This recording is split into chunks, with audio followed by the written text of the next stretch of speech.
and my friends Swarnprabha and Arushi. We are the students of class 9D on the day 2 of STEM Promotion Week.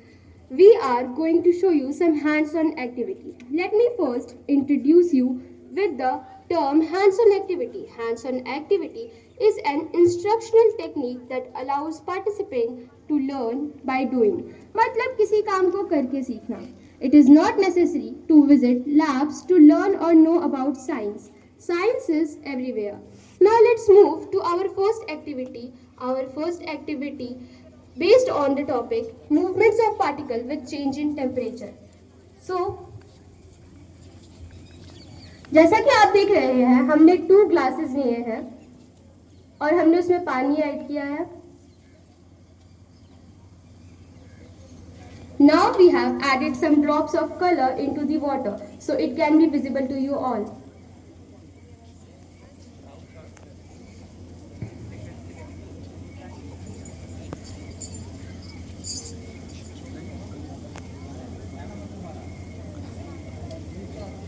अब हम एक glass को उठाएंगे and हम उस पे थिन स्क्वायर शेप कार्डबोर्ड को रखेंगे उसके ऊपर.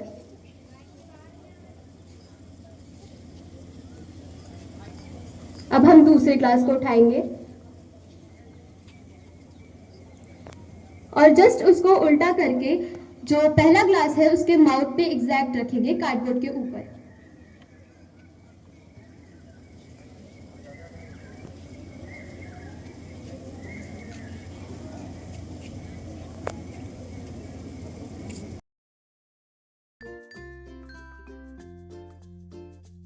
जैसा कि हम देख सकते हैं कि दोनों ग्लासेस के वाटर एक दूसरे से मिक्स नहीं हो रहे हैं.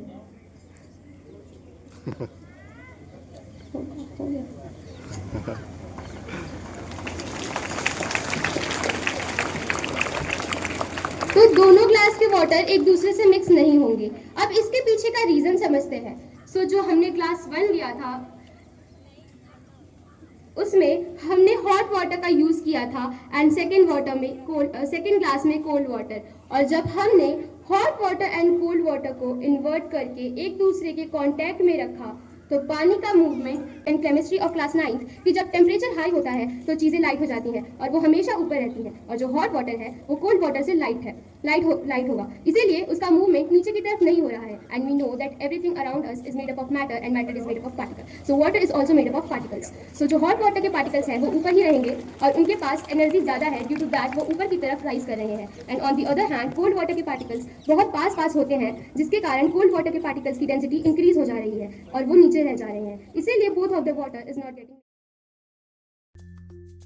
Activity number 2, where Soumya, Aditi and Swarnprabha are going to perform the activity on the concept of conduction of heat. Conduction of heat का मतलब जब हम गर्म चीज ठंडी चीज के कांटेक्ट में आती है तो गर्म से ठंडी तरफ हीट जाती है. ये डायरेक्ट कांटेक्ट होता है. चलिए इसे एक एक्टिविटी से समझते हैं. आप देख सकते हैं कि हमारे पास एक मेटल का स्केल है और उसमें अब हम थोड़ी थोड़ी दूरी पर कैंडल के वैक्स की मदद से हम पेपर स्ट्रिप्स को चिपका देंगे. अब स्केल के एक एंड को कैंडल की फ्लेम से हीट देंगे.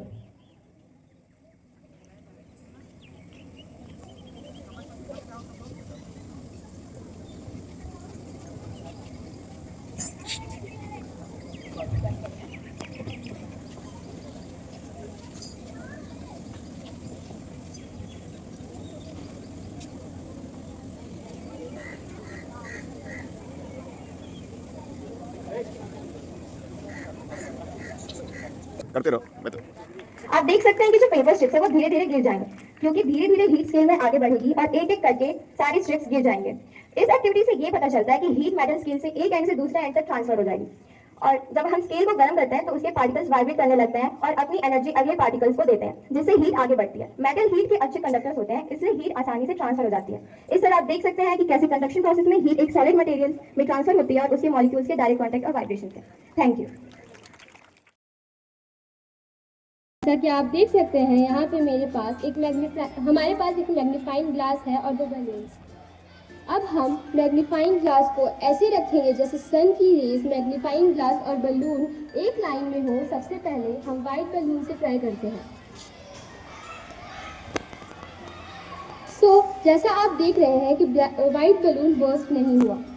अब हम ब्लैक बलून से ट्राई करते हैं।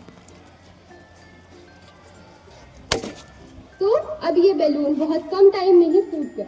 तो चलिए अब इसके पीछे का साइंस जानते हैं। इस एक्टिविटी में दो कॉन्सेप्ट है, कन्वर्जन ऑफ लाइट। तो जो मैग्नीफाइंग ग्लास के अंदर जो लेंस होता है वो कॉन्वेक्स लेंस होता है, और कॉन्वेक्स लेंस बहुत सारी रेज को कंबाइन करके एक सिंगल रेज बना देता है, जिसके कारण हमारा बैलून फूटा। Second, absorption of heat. तो जो हमने पहले वाइट बैलून को फोड़ने की कोशिश की तो वो नहीं फूटा, क्योंकि वाइट कलर बहुत कम हीट ऑब्जॉर्व करता है।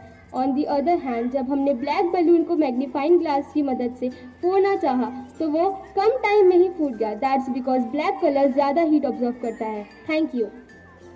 अभी हम लोग व्हाइट बलून पे एक ब्लैक मार्क बना दिए हैं और इस पे सनलाइट को फोकस कर रहे हैं मैग्नीफाइंग ग्लास से। तो लेट्स सी क्या ये बर्स्ट होता है। सेंट्रलाइज करिए ब्लैक पॉइंट पे। Oh, don't move the balloon. Okay, just wait and focus, don't move. दोनों हाथों से पकड़ लीजिए बलून को ताकि मूवमेंट उसका कम हो। अभी तो पता चलेगा कि ब्लैक कलर ज़्यादा हीट ऑब्जॉर्व करता है। थोड़ा दूर करिए, फोकस सेंट्रलाइज करिए। और हाँ। तो जैसा कि आप देख सकते हैं, यहाँ पे हमारे पास एक बलून है जिसमें हमने पानी भरा हुआ है, और हमारे पास एक फ्लास्क है। सबसे पहले हम उस बलून को खाली फ्लास्क में डालने की कोशिश करेंगे।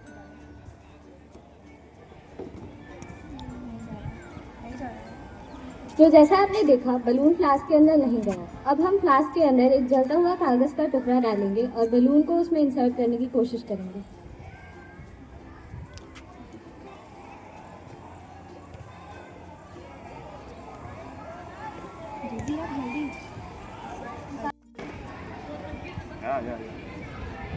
तो अब जैसा कि आप देख सकते हैं कि बलून वो फ्लास्क के अंदर जा रहा है। तो चलिए अब इसके पीछे का साइंस जानते हैं। तो जब हमने बलून को फ्लास्क के अंदर इंसर्ट करने की कोशिश की तो वह नहीं हुआ, क्योंकि फ्लास्क के अंदर एयर प्रेजेंट था जो कि फ्लास्क के अंदर का स्पेस ले रहा था। पर जब हमने जलता हुआ कागज़ डाला तो वो बलून उसके अंदर इंसर्ट होने लगा है। ऐसा इसलिए क्योंकि जो कागज़ जल रहा था उसने सारे एयर को कंज्यूम कर दिया, और जो बाहर का एयर प्रेशर था वो भी बलून पे प्रेशर डाल रहा था, तो वो बलून उसके अंदर इंसर्ट होने लगा है।